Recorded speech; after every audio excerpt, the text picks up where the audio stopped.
Blues. Rob Wiley, of course, when he used to just come on this program as the man from the West, but these days, has he got a title down at Carlton? He's Director of Coaching, he's Director of Development at Carlton, he's also the Skills Coach, he's the Lines Coach, he's everything down at Carlton at the moment, and he's been good enough to join us. G'day, Rob.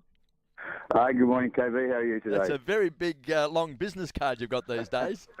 Yes, it can fool a lot of people, KB, but the most important thing is that, look, I'm in amongst it and thoroughly enjoying it. Look, I think that was a fair comment by Mick yesterday in terms of the interchange, that the coaches, you know, if there's a limit on interchange, whether it be 80 or 90 or 100 or whatever it is, but at the moment it's been trialled as 80, that it would be fair if the coaches could use that 80 interchanges, 10 per quarter, or if they want to go 50 per quarter. I think that's a fair comment.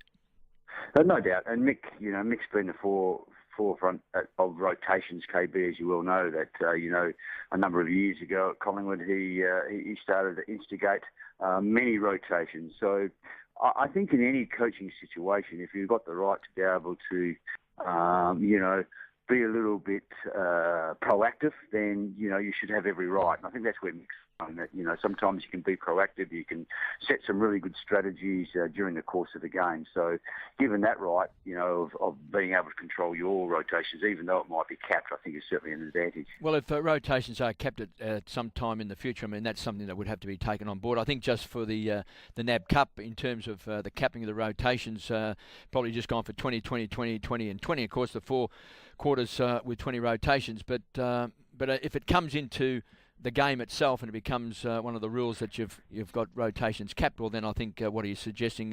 Leave it to the coaches, and if they want to get to the last quarter without any rotations, well, good luck to them.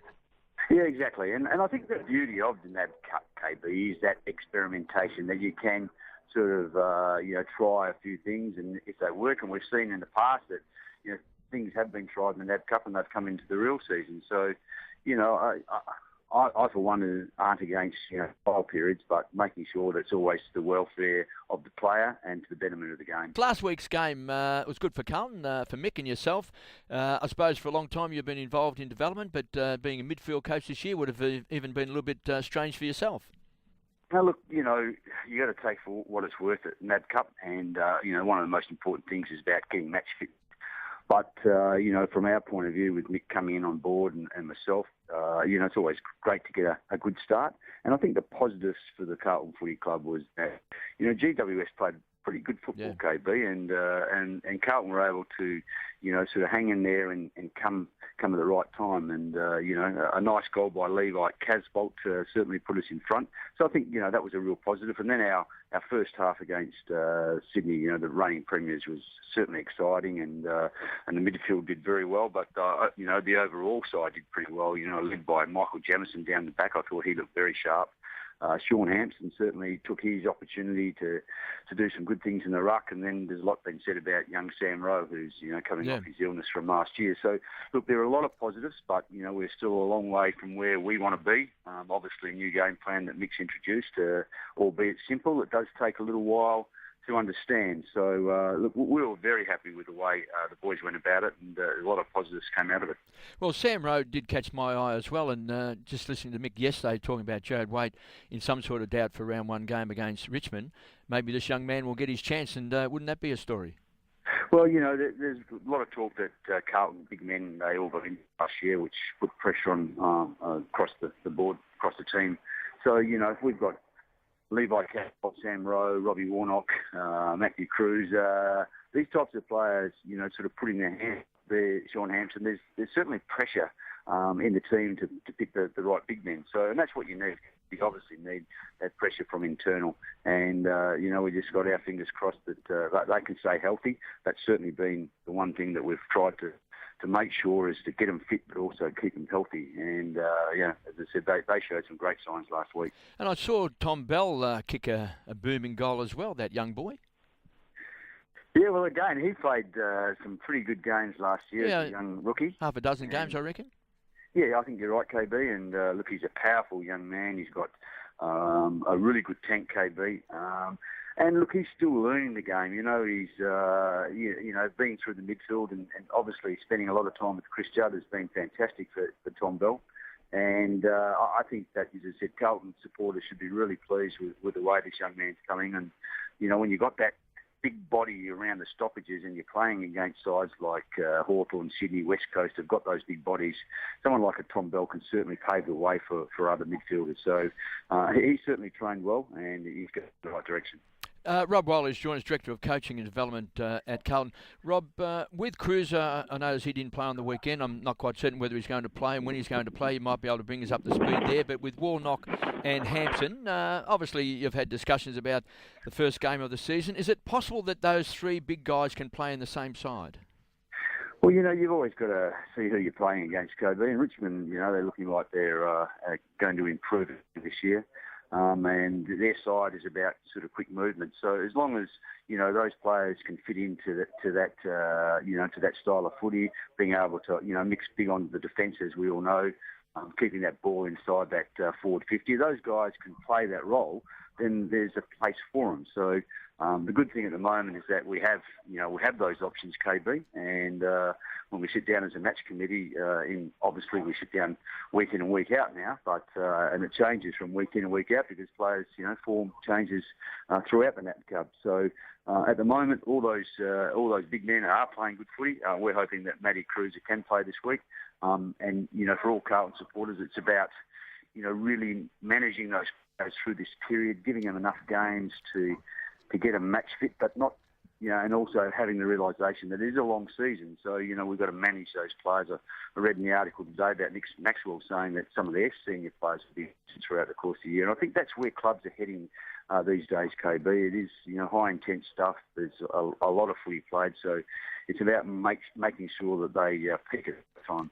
Rob, Mick said something yesterday which I thought was interesting. The next two games you've got in the NAB Cup, you play Fremantle at Etihad Stadium, and then, of course, you come up against Adelaide, and he said that's a good test for Carlton because Fremantle's a bit of a lockdown side. They play a slightly different football than maybe some of the other clubs. Ross Lyon's very, very defensive at times and can really shut down sides. And then Adelaide has been a bit of a free running side. We saw that in the finals last year, even against Collingwood. So that's two games to sort of round out the NAB Cup for the Blues.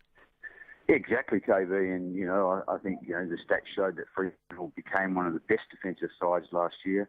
And we know how Adelaide played. So, through this period, we've played Sydney, the reigning premiers. We've got Fremantle, the best defensive side, or one of the best defensive sides in Adelaide, who are just so powerful on their home ground and they're running players, through the likes of Dangerfield. So it's a test for us. It's a great test to be able to pit our game style that Nick's introduced so that we can come up against all different types of sides. So look, we're really excited and our playing group are also very excited about those challenges that lay ahead of them. Rob, you've had a lot to do with young players right around the country with the AIS and institutes, of course, of football. So a lot of the young kids. Just looking at GWS, I was really impressed with their performance on the weekend. Some of those big guys with, Patton and also Cameron and some of those midfield players, they're going to develop really quickly. And how many years do you think it'll take before they will really challenge for a spot in the finals?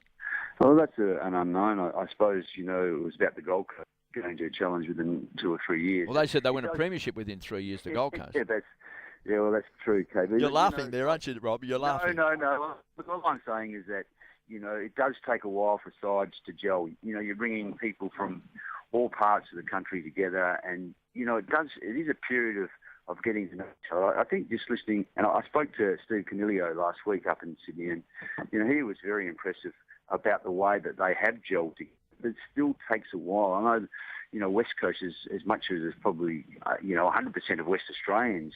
It took them 4 or 5 years before they really hit their straps, KB. So it is a little bit longer than people think. You can have a lot of talent there, but it's about them getting to know each other and the way they play. But they were certainly impressive, and it's fantastic for GWS to be able to sign all those young kids. They're going to play some good football. Whether they can play consistently good football over the next couple of years, time will only tell there. But it's certainly great signs for them. Rob Wiley has joined us, Director of Coaching and Development at Carlton. Mick said the other day about helmets and maybe the time we've got to start looking at players wearing helmets. There's a lot of talk about young kids, and we've been speaking about it this morning on the program with Greg Denham and taking calls from parents about kids wearing helmets. And you've had a lot to do with junior development. What do you think yourself, Rob, in terms of players playing with helmets? Medically, a lot of people suggest it doesn't give a lot of protection for concussion. Other players have worn it and speak highly of wearing the helmet. What's your own views on that? Well, I don't really have any strong views either way. I know that last year, working with the under-16s, KB, we had a young player called Stephen Hilly that was a very, very impressive young man, and he had a few bouts of concussion. And I just said to him, what about wearing a helmet? And he said, hey, I won't wear a helmet, So it's that perception of sometimes thinking that it might be a bit soft if you go out there with a helmet. But the end result, it's about the welfare of the player. If it's medically going to be sort of sound and beneficial to that player, well, sometimes it just takes a while for those players to say, yeah, it's okay. I suppose it's like cricket where helmets came in and they're all wearing them now, and there's no reason why footballers can't wear more protective gear. We see, the gridiron, there's a lot of protective gear that they wear. So it's probably down the track, and as I said, it's about making sure that this is a serious issue and that we give our players every chance to be able to perform over a long period of time, not have their careers cut short, KB. Great to catch up, Rob, and we'll catch up many times during the course of the season as well. So good luck to yourself and the Blues.